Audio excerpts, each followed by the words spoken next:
الحمد لله الولي الحميد المبدئ المعيد الفاعل لما يريد أحمده وأشكره سبحانه وتعالى على فضله المجيد وأشهد أن لا إله إلا الله وحده لا شريك له الحميد المجيد شهادة بقائلها من عذاب شديد وأشهد أن سيدنا ونبينا محمدا عبده ورسوله خير الأنام يدعو إلى الإيمان والتوحيد اللهم صل وسلم وبارك على سيدنا محمد المبعوث إلى الحياة الحميد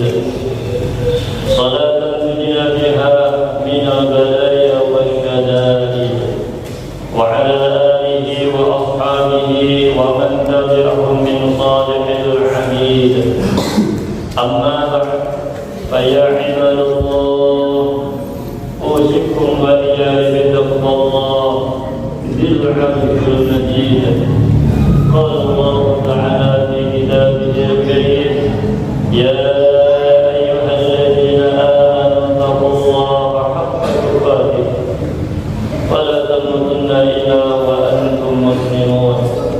Hadirin jamaah salat Jumat yang dimuliakan oleh Allah Subhanahu wa taala. Marilah kita sejenak memperhatikan pesan Nabi Yakub alaihi salam yang diabadikan di dalam Al-Quran ketika beliau mengumpulkan anak-anaknya. Idh qala libanihi ma ta'buduna min ba'di.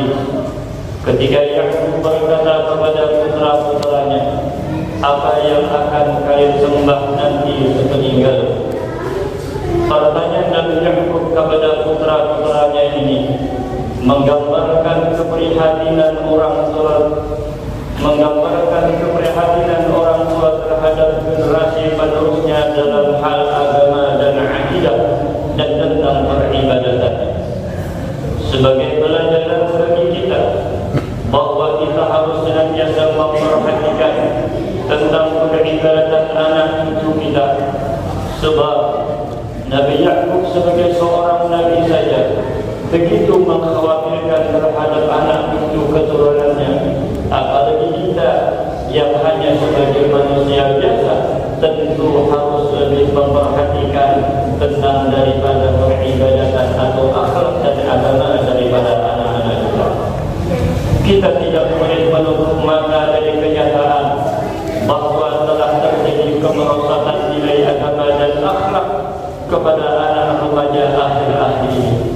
Kita telah diingatkan oleh Allah Subhanahu wa taala dalam firman-Nya, ya ayyuhalladzina amanu qu anfusakum wa ahlikum nar.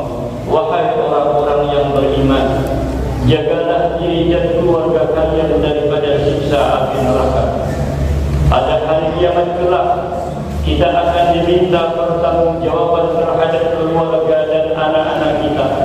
Hal tersebut sebagaimana diisyaratkan oleh sabda Rasulullah sallallahu alaihi wasallam, hadis Umar radhiyallahu anhu, hadis Nabi sallallahu alaihi wasallam annahu qala, ala kullukum ra'in wa kullukum mas'ulun 'an ra'iyatihi. Fal-akhir alladhi 'ala an-nas ra'in wa huwa mas'ulun 'an ra'iyatihi. والرجل راع على أهل بيته وهو مسؤول عنهم والمرأة راعية على بيت بعلها وولده وهي مسؤولة عنه والعبد راع على مال سيده وهو مسؤول عنه ألا فكلكم راع وكلكم مسؤول عن رعيته. Dari Ibnu Umar, sesungguhnya Rasulullah sallallahu alaihi wasallam bersabda, setiap orang adalah pemimpin dan akan diminta bertanggungjawab atas yang dipimpinnya. Seorang kepala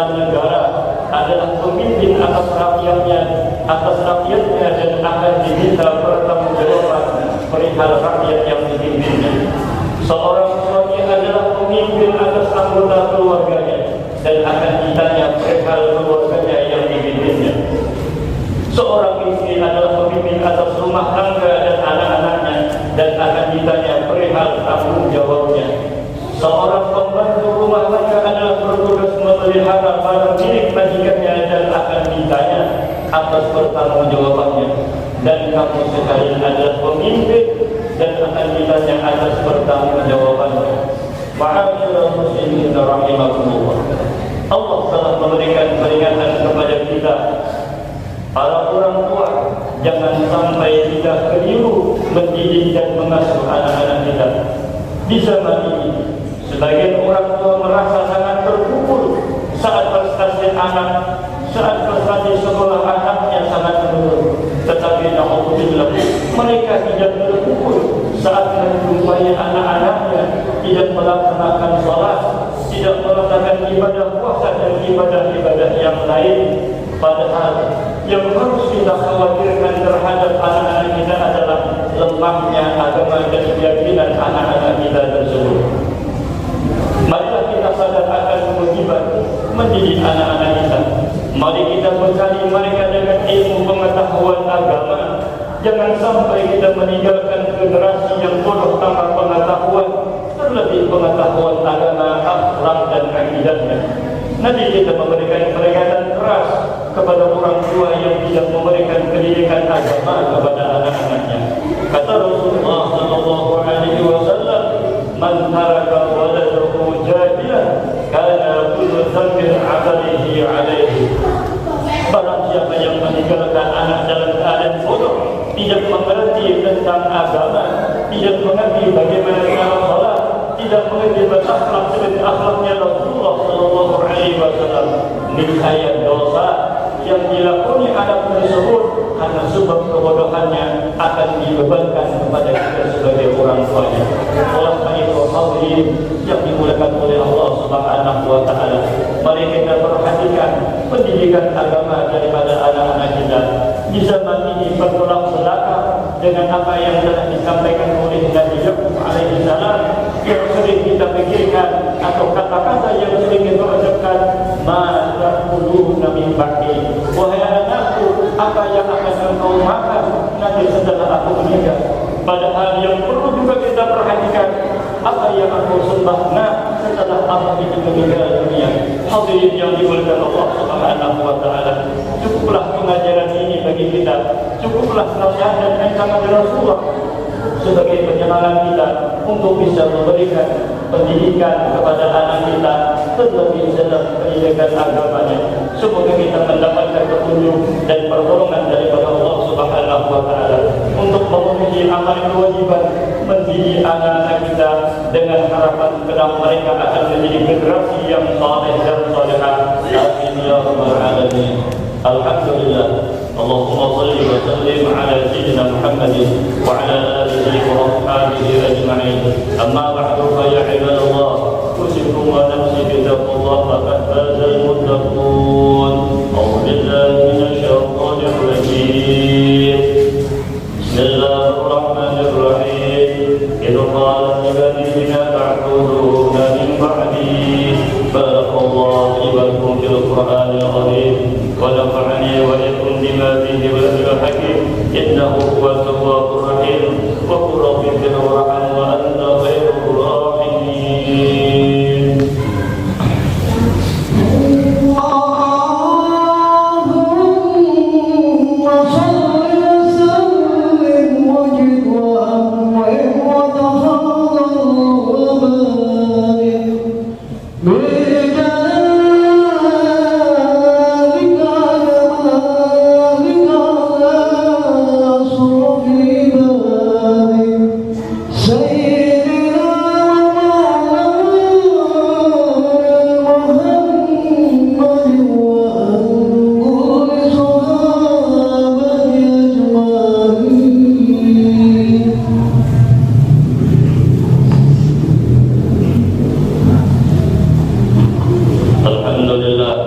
الذي وعد بنا نستحسبه وأشهد أن لا إله إلا الله وحده لا شريك له وأشهد أن محمدا عبده ورسوله اللهم صل وسلم وبارك على سيدنا محمد وعلى آله وأصحابه أجمعين أما بعد فيا عباد الله اتقوا الله لعلكم ترحمون فقال تعالى إن الله وملائكته يصلون على النبي يا أيها الذين آمنوا صلوا عليه وسلموا تسليما اللهم صل وسلم وبارك على سيدنا محمد وعلى آله وأصحابه أجمعين وعلى التابعين وتابع التابعين وارض عنا معهم برحمتك يا أرحم الراحمين اللهم اغفر